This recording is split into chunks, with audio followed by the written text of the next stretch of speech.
তার চেয়ে বড় জালিম কে, যাকে রবের আয়াত স্মরণ করালে সে মুখ ফিরিয়ে নেয় ও কৃতকর্ম ভুলে যায়।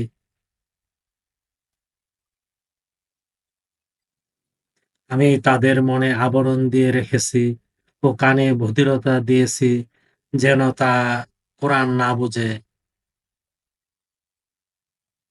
আর আপনি যদি তাদের সৎপথে আহ্বান করেন,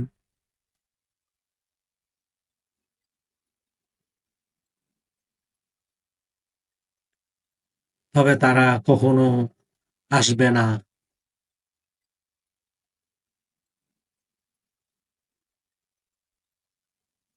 আয়াত ৫৭ সূরা কাহফ, আল কোরআন।